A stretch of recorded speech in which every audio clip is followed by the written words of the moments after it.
I think it's going to be 3 to 5 years before you turn dirt. Bunnell City Manager Dr. Alvin Jackson talks about the progress of the Haw Creek Reserve development. Liz Ryan has the story. The Bunnell City Commission cleared the way for this enormous development, which could, if fully built out to their goal of 6,100 new homes, quadruple the city's population. Dr. Jackson told David Ayers during Free for All Friday that the next step is to analyze the property to see how many buildings it can actually accommodate. Now the developer will start the calculations. There was estimates about the wetlands and the stormwater. Now all of that will actually be finalized into real numbers.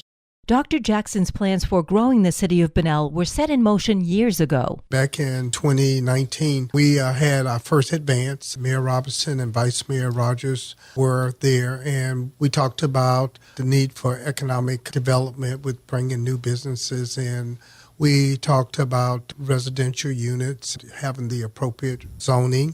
They knew, though, that things had to be taken in proper order. None of those things would happen unless we begin to address infrastructure deficiency, one being the wastewater plant. We, over the last few years, were the beneficiary of many of those state dollars as well as federal dollars to actually start construction on our wastewater plant. And so that is number one when you talk about growing your economy. He aims to see Bunnell grow in a number of ways. And growing your economy is not just heavy industrial. It is a diversity of residential, commercial, as well as industrial. In addition to about 6,000 new homes, Haw Creek may be home to commercial and light industrial spaces, an RV park, and conservation areas.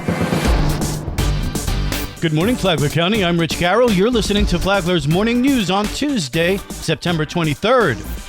We are living in a dangerous time. A Massachusetts man, Edwin Guerrero, was using the platform X to send vile and threatening messages to Congressman Randy Fine. Very, very serious death threats. Pictures of dead people saying this is what I would look like, saying he was on his way to kill me, saying he was going to execute me in front of my children. An FDLE figured out who it was. He was overseas. And then as he was coming back into the United States to come and kill me, they intercepted him at the airport and arrested him. Guerrero was scheduled to make a plea deal, but because Fine didn't think the proposed punishment was harsh enough, and because he couldn't be there in person that day due to commitments he had in D.C., a judge agreed to delay the hearing. From the WNZF Newsroom, I'm Liz Ryan.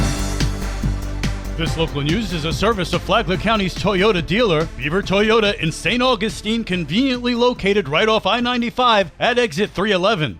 Very busy weekend with people visiting the Green Roof Inn. Deputies arrested 27 people that needed a room at the Green Roof Inn, handled over 500 calls for service, and conducted 104 traffic stops. Flagler County Sheriff Rick Staley has the weekend crime report. So the interesting arrest occurred at the PACE unit, Problem Area Crime Enforcement Unit. Detectives witnessed a narcotics transaction at Palm Coast gas station. This ultimately led to the arrest of 2 people during a traffic stop that are well known to the sheriff's office. These poison peddlers have been in and out of the Green Roof Inn multiple times, and apparently they like it. They keep wanting to get checked back in, and we accommodate them by letting them visit again. In another case, a man for unknown reasons attacked a neighbor and threw him into a swale and had him in a chokehold before witnesses were able to intervene and call 911. Well, we don't know what triggered this attack. What I can tell you is that there is no incident between 2 people that should ever result in a violent attack. That will land you into the Green Roof Inn every time. I'm thankful that many bystanders stepped in, helped, and called law enforcement before someone was seriously hurt. Great job by our deputies. In other news today in Palm Coast, 15 Randolph Drive is closed until 4 p.m. for construction. Drivers are urged to take alternate routes to ease traffic and keep the work zone safe. Also this morning, the Palm Coast City Council is holding a business workshop at 9 at City Hall. The meeting is open to the public and residents are encouraged to take part in the discussion. If you can't be there, watch it live on the Flagler Radio YouTube channel or the WNZF Facebook page. And now you're up to date on Flagler's Morning News. I'm Rich Carroll.